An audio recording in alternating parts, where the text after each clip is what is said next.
Okay, the next problem says the purchase value of an office computer is $12,200. Its annual depreciation is $1,874.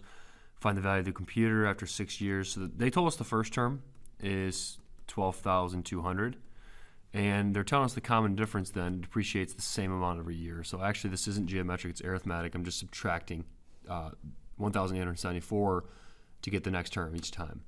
They want to know the value of the computer after 6 years, so I'm just going to fill this out.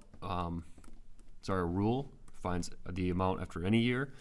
So we start with the first term, 12,200 plus n minus 1 times the common difference of negative 1874. And now if we want to know after 6 years, we can just plug in 6 right here. So we're just going to multiply this number by 5 and add it to 12,200, and that gives us 2830. Okay, this next one's another one I would just have you do on the calculator. Once again, some of these are not going to be arithmetic or geometric, in which case I did not give you a formula for those, so we're just going to have to go to alpha window, summation, and type this in. I'm not sure if yours is going to be the same as mine, but we're going to use x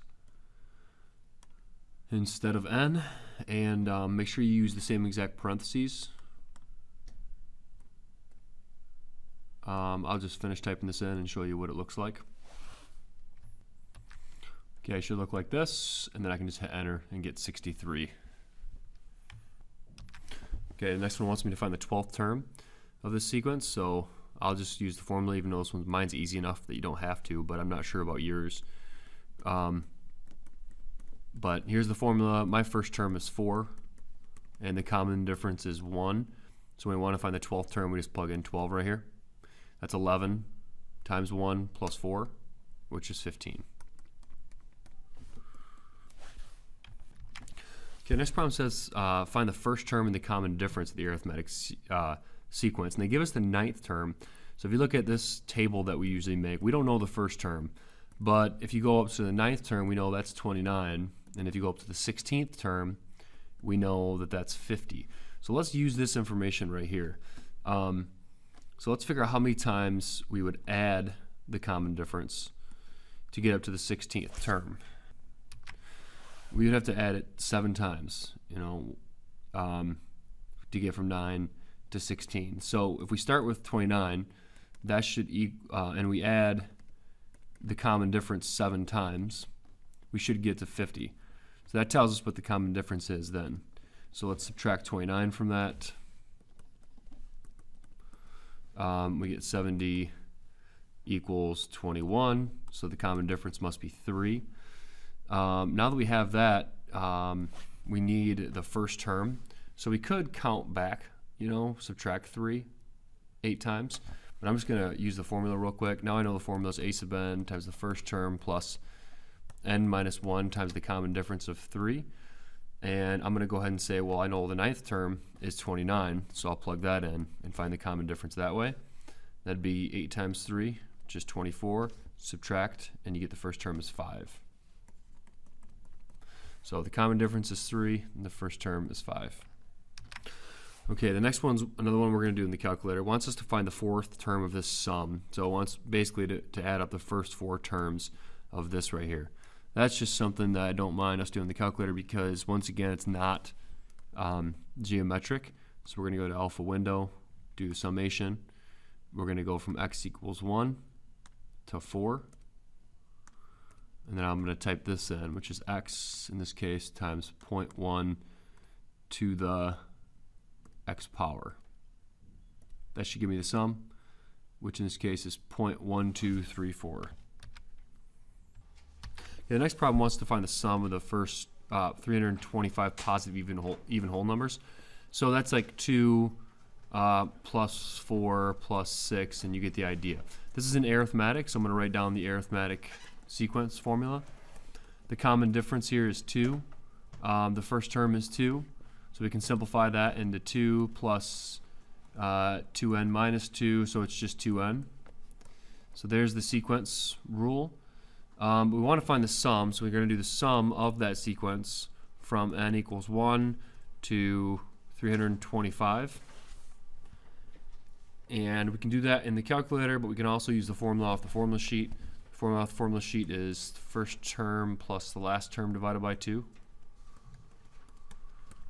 Times the number of terms, so it's 325 for the number of terms. The first term is 2. The last term is 325 times 2, which is 650. Alright, so if I do that in my calculator, I get about 105,950. Okay, the next problem says an object falling from rest falls approximately 16 feet in the first second. So if we start making a table here, and a sub n, 16 feet in the first second, 48 feet in the second, 80 in the third, 112 in the fourth, and so on. How far will it fall in 11 seconds? So we're looking for that term number. Okay, it looks like I'm adding 32 feet for each second here, so my common difference is 32. So once again, this is an arithmetic sequence where my first term is 16, my common difference is 32. So I can distribute and simplify. I get 32n minus 16 for my rule. And if I plug in 11 for n right here, then I get how far it falls in the 11th second, which is 336 feet. And the wording's a little confusing here. How far will it fall in 11 seconds? I think it wants us to add all these up then and get the total distance that it falls. Not just how far it falls alone in the 11th second, but how far it falls total. So I'm going to have to add all these up, which is a series. So the formula for that arithmetic series in the formula sheet is the first term plus the last term divided by 2 times the number of terms. So there's 11 terms. First term is 16, last term is 336, divided by 2.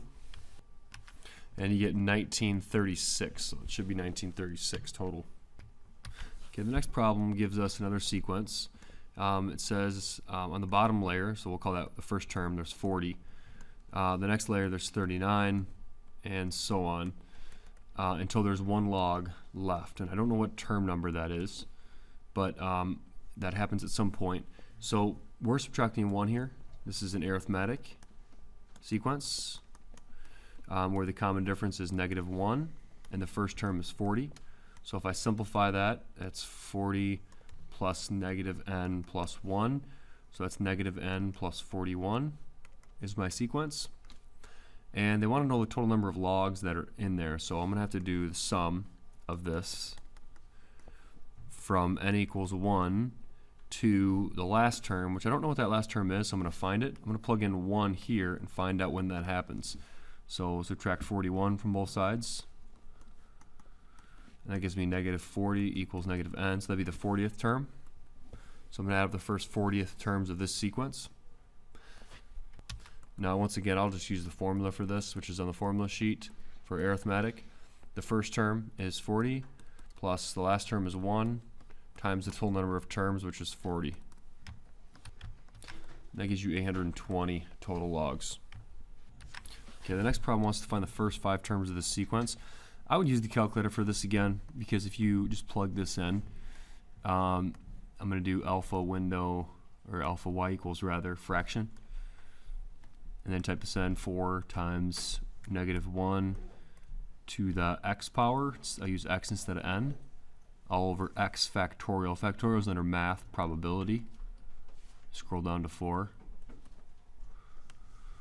And now I can look at my table. So I'll go to second table set. I'll start at 1 and go by increments of 1. And then if I look at my table, there's the first 5 terms right there. Right here. Okay, the next problem wants to know if this sequence right here is increasing, decreasing, or neither. Well, if you start plugging in n's, you can find out what happens to this thing. You know, the first you have n and a sub n. You can even plug this into a calculator as a function, use x instead of n, and see what it looks like. But as you start plugging these things in, you know the first term is -4 plus 1, which is -3. And then as you add up more terms, this thing's going to continue to go down because this thing is going down. So it's sure this thing's going to eventually go to 0, and that thing's going to drop out as n gets big. So then what you're left with is basically this, which keeps going down. So it's decreasing, and it's not bounded, meaning it's going to keep going down. Okay, the next problem just wants us to write out this part, which is the sequence rule, the explicit rule for this sequence. So obviously I have a 10. In the bottom, the first term gives me an 8, so I need something like n plus 7. So when I plug in 1 for n, I get 8 in the bottom. But then I also have this alternating sign here going from positive to negative, so I'm going to make that -1. Now if I put it to the nth power, that would mean the first term would be negative, and the first term is positive, so I'm going to have to do n plus 1. That way when I plug in 1 for n, it gives me -1 squared, which is positive, and then -1 to the third, which is negative, and then fourth is positive, fifth is negative, and so on. So this would be my explicit rule. It's a little hard to type that in. Make sure you put this in parentheses and this in parentheses in the bottom, and it should work. All right, next one, when we compute the sum, this is actually arithmetic because the first term, if you start writing this out, is 1, and the second term is 2, the third term is 3, and so on. So all you're doing is adding 1 each time. So the formula is n times a sub 1 plus a sub n over 2 for the sum. Now there's 60 terms. First term is 1, 60th term is 60, and so we can just evaluate that. You can also plug this into your calculator, but either way you get 1830. Okay, the next one wants me to compute the sum. Once again, this is arithmetic. You know, if you start writing this out, again, the first term is 1. The first term is 1 times 2 minus 1, is 1. The second term is 3. The third term, if you plug it in, is 5, and so on. So you can see the common difference is 2, and you're starting at 1. Now, the formula for this, for the sum, is n times a sub 1 plus a sub n over 2. So the number of terms is 89. The first term is 1. The last term, the 89th term, is what you get when you plug in 89, which is 177. And so this will give you your answer, or you can put this in the calculator. Once again, either way you get 7921. Okay, the next problem wants us to find an explicit formula for a sub n right here. So if you look at these, what you have is n in the top because it starts off with 1 and goes to 2 and so on. This one number is always 1 higher than n, so I'm going to make that n plus 1 right there. And then I have minus this fraction, which is always 1 in the top over, and these numbers are always the same, so that's going to be n plus 1 again. Now, to enter this n can be a little bit tricky. You're going to need to use a lot of parentheses, so put extra parentheses wherever you can to make sure you're doing things in the right order, but that should be the answer if you can enter that in. In fact, I entered it in like this, if you can see how many parentheses I used.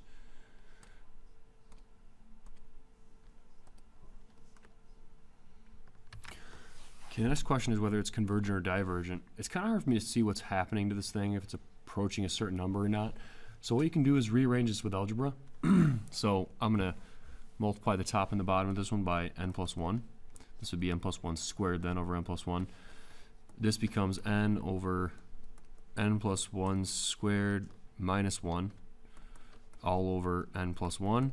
And then instead of dividing by that fraction, let's multiply by the reciprocal. So let's multiply by the reciprocal of the bottom, which would be n plus 1 over n plus 1 squared minus 1.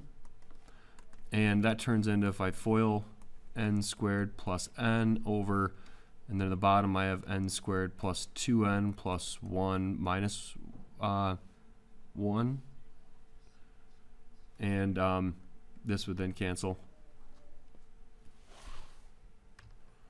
And technically you could simplify this a little bit more by pulling out an n. This would be n plus 1. This would be n plus 2. These ends would cancel, and you're left with n plus 1 over n plus 2 is the simplified explicit rule. That's, by the way, a lot easier to type in to part A. That should be the same. Now, what we learned about this is for rational functions earlier in the year is that the horizontal asymptote, which is what we're really asking for, because if you look at this in the calculator, you'll see it's approaching. We only care about the positive over here, but it's approaching some y value. And what we care about is what is that? Well, that's the horizontal asymptote, which is what you get when you do the ratio of the leading coefficients according to the formula sheet. So that's y equals 1. So it's approaching 1. It's converging to 1. And you can see that in the calculator as well. I graphed the horizontal line y equals 1.